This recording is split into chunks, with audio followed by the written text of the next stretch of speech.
Welcome back. One piece of advice that I'm often given is to play longer games, and as a developing chess player, that's probably a good idea. I need to take time to calculate my moves and do blunder checks before I make my moves, and I've gotten in a bad habit of playing too quickly. I've been doing okay recently, at least in Rapid, but I wanted to take that advice, so today I'm going to play a 30-minute game on Lichess, which in Lichess it's counted as a separate category, which is called Classical.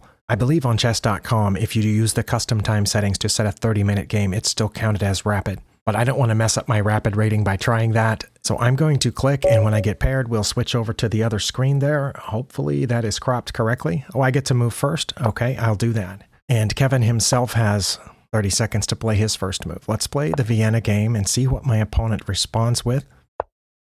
Okay, we have put the knight here. I believe what I've been playing in that situation is f4. That way when they take, I can push this pawn forward here, challenging the knight. So let's do that.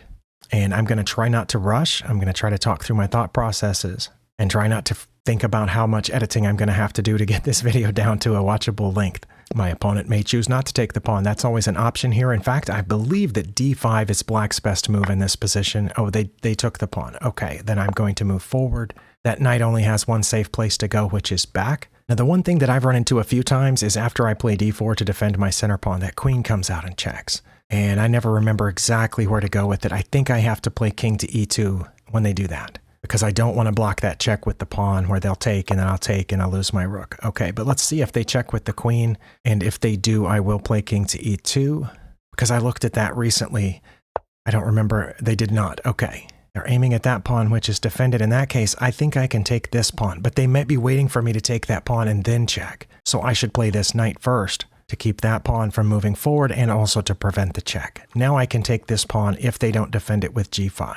If they do defend it with g5, I don't remember what I'm supposed to do there. Actually, I think Stockfish said h4, but I'm uncomfortable with that. Okay, I'm not worried about that because this pawn is defended two different ways.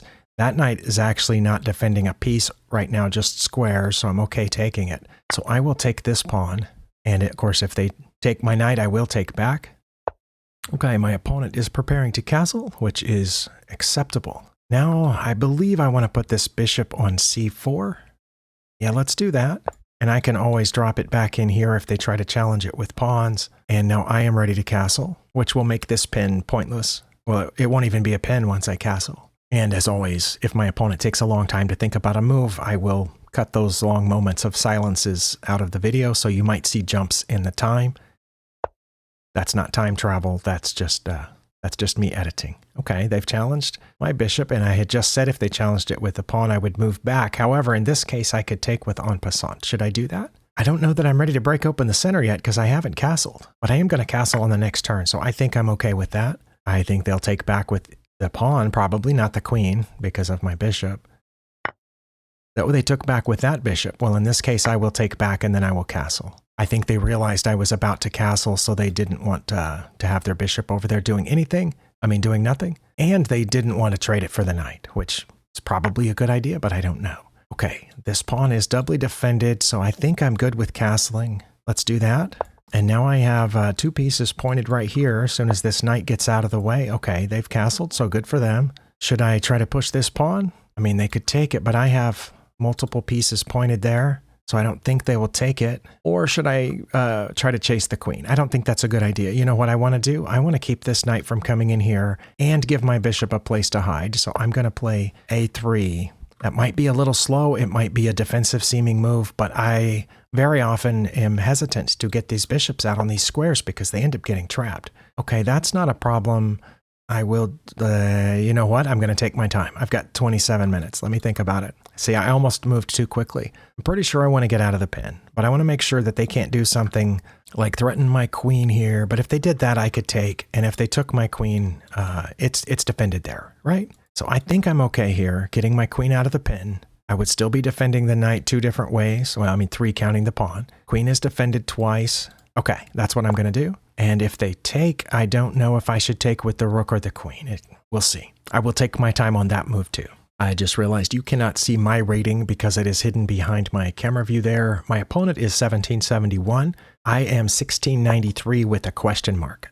The question mark is because I haven't played classical in a while. They have lined up a rook on a semi-open file, so I think that's a good move on their part. A couple of things that I could do. One I already talked about, which was pushing this pawn, but now they have more pieces aimed at that square. Still not as many as I do, I think. That's one thing I could do. It would threaten that knight. That knight might go over here and threaten my bishop, in which case I would pull it back, and I think I would be okay. Another thing I can do is put this knight here, which threatens their queen, but doesn't threaten anything else. If I was also threatening a pawn, that would make sense, but I'm not threatening a pawn. I would be threatening this pawn if the queen moved somewhere other than there, or here, where it could still protect their c-pawn. So that may be. What about over here, though? But then it wouldn't be able to, you know what? I'm probably not going to move that pawn forward. Let's put this knight over here. Or should I move my rook over as well? No, then the knight's pinned again. What? Okay. What if I moved my queen out of the line of that rook, threatening the bishop, and force this trade here? I don't know. Let's try that. So I think that will encourage this trade. And then that pawn will be hanging. Okay. Because I won't take there. I'll take here. But then they could still take the pawn. And if I traded queens, yeah, they would go up a pawn. Okay. So that was probably an inaccuracy or maybe even a mistake. Now they can't take the pawn first because of they can take the pawn with the knight. Oh, they could have done that anyway. So I should have pushed it forward. Okay. Well, I took some time on it, but I did not consider all the possibilities. All right. Well, obviously I can't go back. And we've determined that even if I could safely go back, they've won that pawn because they have too much pointed at it. If I drop back here, they get that pawn and this one. If I drop back here, they can easily get that pawn, not with the queen first. They would have to go with the knight first, but yeah. All right. Well, it looks like I'm going to lose one pawn here. Surely my opponent will think of that here pretty quick. When they take with the knight, my queen will be in trouble. So I will probably take with my knight at that point. And then they will take the knight with their queen. But maybe they haven't realized the pawn's in trouble. I don't know. It's ever since I moved my queen. Yeah, there they go. I realized that was in trouble. So they're going to take with their queen, I assume. And then I will pull this rook over. Oh, no, I won't because that's a check. And now what should I block the check with? Should I block the check with my queen and then they'll get a queen trade? Let's do that. Oh, no, now the bishop's undefended. I'm going to resign. Even though I took more time on some of those moves, it was a problem for me. I'm going to click the analysis board. Yep, it moved over just slightly, so the part of the A file is cut off. If it was a blitz game or a rapid game, I would not have resigned there. I would have waited to see if my opponent would have taken the bishop. But here, in fact, even if they had taken the bishop, I probably wouldn't have resigned. I would have kept playing just to see if I could win on time, just to see if my opponent would make a mistake in time trouble. But here we were not going to have time trouble, and it was not worth my time to continue playing that. It looks like I had some advantages here and then obviously blundered. Yeah, my last move was a blunder. Okay. But my opponent was ahead already. Where was the last time I was ahead? It was right here. Oh, it was a blunder for them to move their rook over. All right.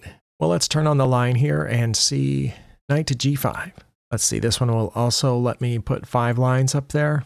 Knight to g5 was my only move here. Okay. I had just broken the pin on my previous turn, so I can move the knight. It didn't make sense to move it here because they could take, and if I took, then they would take and I would take, and actually that might have made sense, but that's not one of the top 5 moves, so okay, but that is. All right, well, I thought about it for a while, and it looks like I would be threatening mate, so they would just block that by playing g6. No, it says they would block that by playing bishop to f5, and then I would capture on f5 with my rook, and then they would capture on f5 with their knight, and then I would capture there with my queen. So I would have won a bishop and a knight for a rook, and I would still be threatening mate, and then they would play g6? Is that what the next line is? Yeah, then they would play g6. Okay, well, I that's what Stockfish says. I don't have any confidence that that's what my opponent would play if I put the knight here. I assume they would play g6 immediately, blocking my threat at the mate down there on h7, so I don't know what I would play then. I don't know. I mean, they might try this. It says that's what they would play, and g6 is not one of their top 5 moves. Why ever not? Because then I would play knight to b5, but I wouldn't, though. I don't think I would play that, but let's say that I would. And they would drop their queen back. Nope. Stockfish would block here with the knight, with the bishop now, and I would still take it with my rook. Okay, I think my opponent would have played this if I had played knight to b5 at that moment, and I would take there with one of the 3 pieces I have pointed at it. Stockfish likes the rook. Would I sacrifice the rook? I don't know. Of course, they would take back since I started with the rook, and then I would take that with my knight, and they can't take with the king. Their best move is king to f8 to get out of this pin. Okay, then I would take the other rook, and I would just be up 6 points of material. Well, 3 points because they would take that. And then I would bring the other rook to check, which they would block like this, and then their bishop would be in trouble. Oh, wow. Yeah. I mean, I have had some coffee, but that feels really high level to me. A lot of that did. The knight to g5, I'm never going to... I keep saying I'm never. I might see that someday, but in the middle of it, that early in a game, everything's pointed at this pawn and these squares right here. I'm probably not going to see the knight to g5 move that I was supposed to make. Again, it's not on the screen, but off to the left there, it says I lost 87 points for losing that game because I have not played classical in a while. And this is why. Well, I do appreciate you spending your time here. I can already predict what some of the advice is going to be given in the comments. If you do, I will try to take it into consideration. I'll try to take it to heart. But we know why I lost this game. Even though I had some time, I wasn't sure how to spend that time because I don't have a lot of practice at playing long games. And one reason I don't play games that take this long usually is because I only have so many minutes a day that I can devote to chess. But I do appreciate you watching, and I'll see you next time.